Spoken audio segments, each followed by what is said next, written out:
Wow!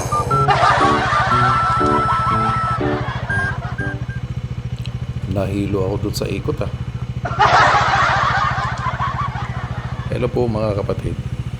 Bigyan ko lang po ng reaksyon itong lumalabas ngayon na kumakalat ngayon sa social media na nagngangalang si Epifanio Labrador na isa ring vlogger sa YouTube. Viral kasi yung pagmumura niya sa mga Iglesia ni Cristo at lalo tigit sa lahat sa kapatid na Eduardo B. Manalo na siyang tagapamahalang pangkalahatan ng Iglesia ni Cristo.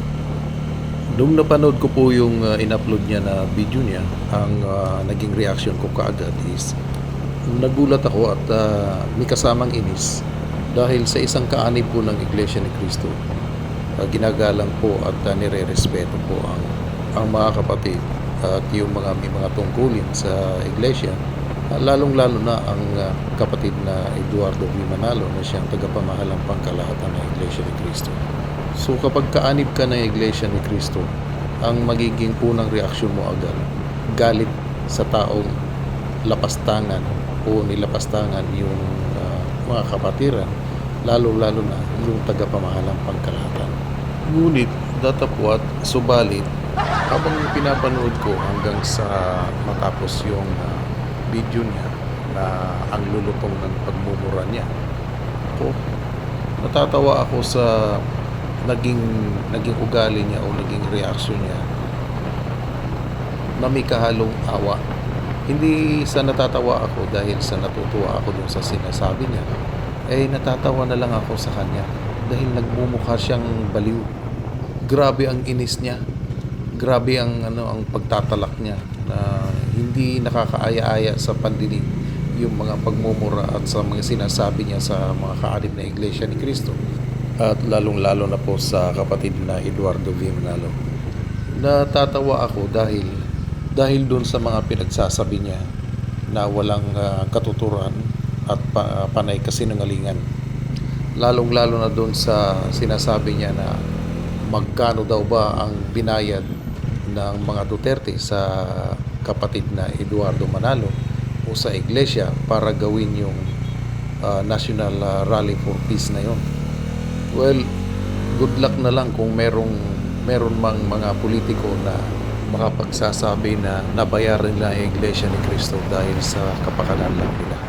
Meron po kasi siyang sinasabi na kaya nga raw nakakapagtayo ng magaganda at malalaking kapilya ang Iglesia ni Cristo dahil nga raw ito ay galing po sa mga politiko.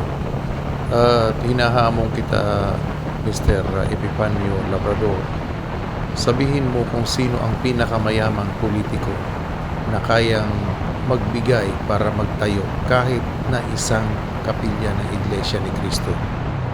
Sa laki ng halaga ng pagpapatayo ng kapilya ng Iglesia ni Cristo ay hindi kayang bayaran yan ng isang politiko. Meron po akong ipapakita sa inyo na mga kapilya ng Iglesia ni Cristo kung gaano kalalaki at gaano magaganda. Ilang kapilya lang siguro itong maipapakita ko sa inyo at makikita nyo hindi lang sa panglabas na disenyo kundi maging ang interior design ay napakamahal.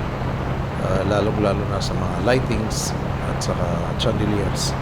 Pero itong mga kapilya na ipapakita ko sa inyo ay panlabas po lamang dahil hindi po tayo nakakuha ng litrato sa loob po ng kapilya at kailangan mo pang ipagpaalam po, lalong-lalo na sa araw ng mga pagsamba ay bawal na bawal po ang magdala ng cellphone sa loob.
Kakahiluli yung ikot na yun ah.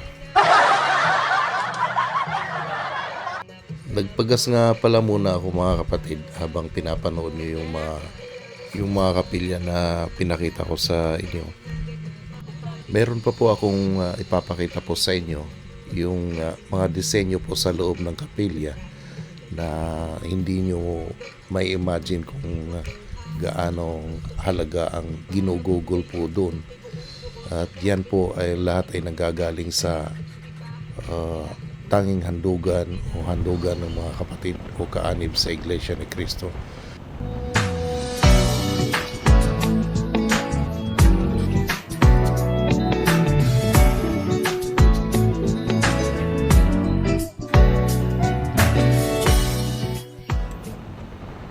Yun pong pinakita ko sa inyo, iilan lang po yan sa mga kapilya na pinatayo ng Iglesia ni Cristo na ginagamit namin sa aming mga pagsamba sa Panginoon. Randomly ko nga lang palang kinuha yan sa programang Pundasyon ng Iglesia ni Cristo at inaanyayahan ko nga pala kayong panoorin sa YouTube yung programang Pundasyon ng Iglesia ni Cristo.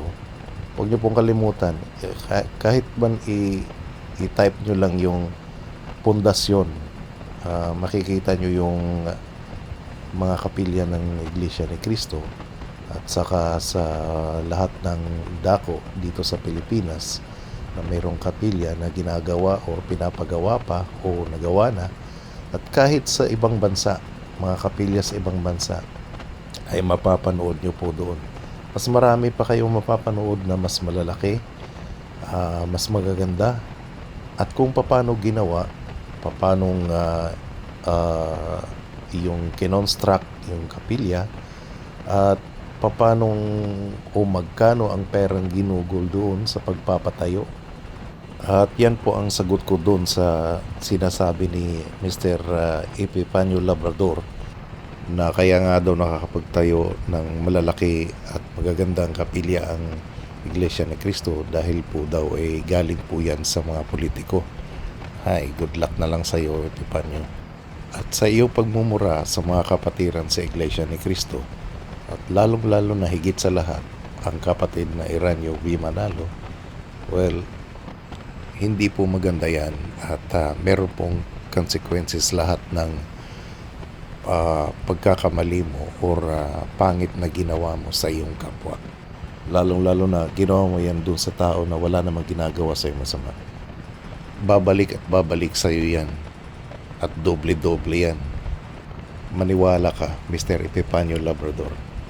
So, mga kapatid, hanggang dito na lang po din tayo.